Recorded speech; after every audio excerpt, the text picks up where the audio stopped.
So,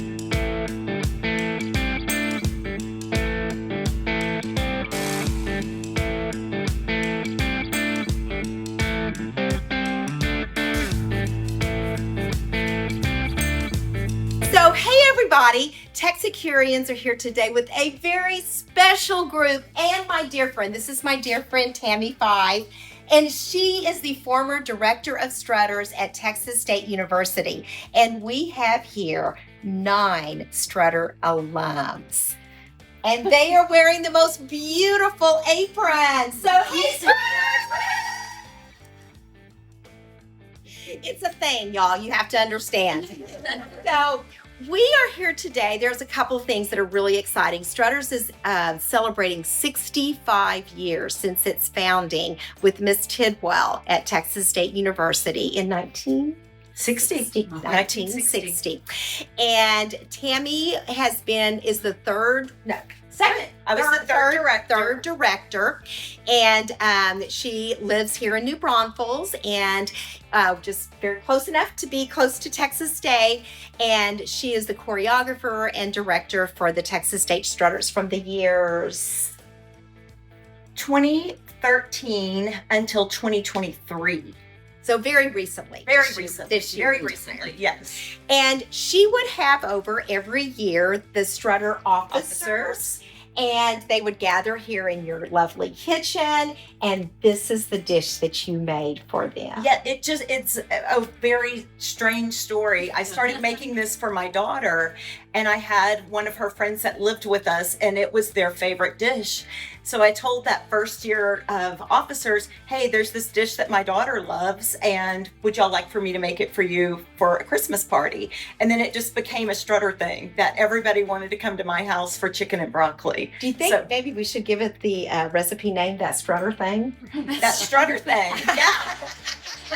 It's definitely a Strutter thing. Yeah. Okay, so let's get going. It's not difficult, but you start with browning chicken in olive oil, and the recipe calls for 1/4, but I'm going to go ahead and cook for everyone who's here. So I'm going to multiply everything times 3. So that was probably a little bit more than 1/4 of a cup. And then with the chicken, I bought the really extra thin sliced chicken breast from H-E-B, and I cut it up in really, really small pieces. So I already heated this a little bit. So this is kind of a lot of chicken. So I might just do a little bit at a time and see what's going to happen. So I'm going to put some salt and pepper on it. And a lot. I just do a lot. No one has ever accused me of being too salty or too peppery. So. Look at this. We're ready for garlic and basil. Okay. Yeah. All right. Yeah. Now to the next part of our recipe. Next part of our recipe. So this is 1 teaspoon is 1 clove, and it calls for 3. So I pretty much tripled it. So you know what? I'm just going to eyeball it and say that I put 9 cloves. That's it. Yeah. I just put 9 cloves of garlic. That, of course, I squeeze myself. Right. Chopped. Yeah. Finally done. It's all efficiency. Yes. And they have it at H-E-B. So then I just kind of let that, you can kind of smell how it smells so good. So you started out with your oil, you added your chicken, and then salt and pepper. And And then did the garlic. And now it's the garlic. Yeah. And you've mentioned that you're adding some basil. Basil. And so it calls for, it calls for 1 tablespoon, but I like way more than that. So I usually put, that was 3 tablespoons, but I did triple it. But I'll even kind of eyeball it and see if I think it needs more. And I smell it. It still smells like garlic. So I'll let the garlic cook a little bit more. Yeah, because you want it to smell kind of like basil. And that's the great thing about when you're cooking, as opposed to baking. Baking has to be a little more exact. But when you're just cooking, You can smell it. You can really make it according to what your tastes are. And so I love that this is a one skillet meal. Yeah, it's a one skillet meal, except for the noodles. The noodles, So what I was telling you about the noodles is this is a Rachel Ray thing.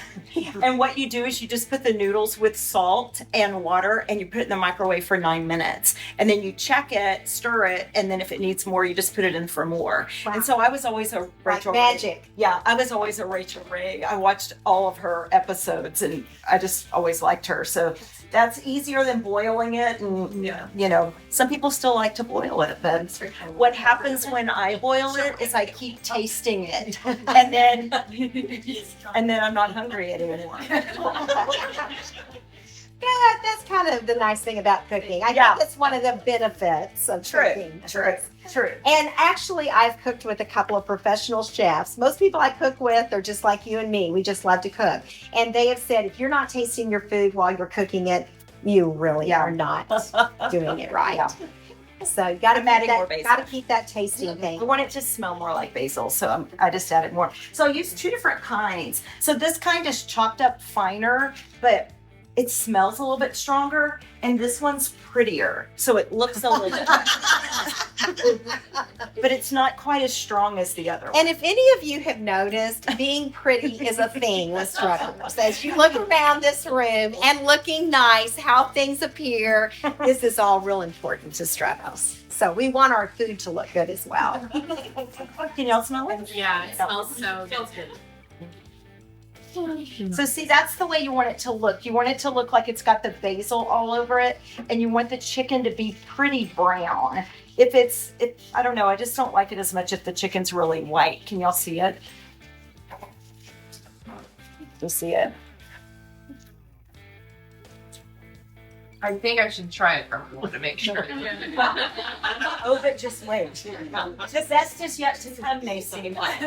Because now it's time to add. Make sure. Look up. Cheers. So this recipe calls for a 4th cup of wine. And like I said, I pretty much tripled it. Plus I like a lot of sauce so that y'all can have a lot on your pasta. So I'm going to start with a cup. And any white wine works. You can use cooking wine too, but you know, a lot of the professionals tell you if you don't drink the wine, don't use it to cook. And I do drink that. So Yeah. Give it and help yourself. She's got it so good. And so then chicken stock. So then you put a little bit more chicken stock than you do wine. So I'm going to do like 2 cups of chicken stock. And I want it to smell like basil and wine. That's what I really want it to smell like. And then it needs to cook down a little bit to get a little bit thicker. Okay, so you are adding frozen broccoli. And it's chopped broccoli, So- it looks like. Okay, again, I like the flavor of the chopped because it's, you know, it'll be like really small. More mixed But up in this there. is prettier, so then I'll put some of this in there too. So the last 2 things for this dish are, these are all cherry tomatoes that I just cut in half. You don't have to cut them in half, but if you don't, if somebody sticks a fork or something, they'll squirt on your guest. So you don't want tomatoes squirting on your guest. So that's why I cut them in half. And you can also use sun-dried tomatoes. I just like these. Very last thing, I'm gonna put a half a stick of butter in here. And once the butter melts, it's ready to eat over noodles. So much fun cooking together. Thank you so much. And it's been so great having all you Strutters here. Oh my God. And everyone wearing your adorable aprons. Thank you so much for coming today and joining us. It has really, I think, been about the most fun filming we've ever had. And Tammy, we have a tradition at Texicureans that once we cook together, you are a Texicurian. Thank you so much. Oh, Yeah. well, this has been an honor for me too. You know, I love Cindy. Once a strutter, always a strutter. That's right. Let's say it together. Once Once a strutter, always a strutter.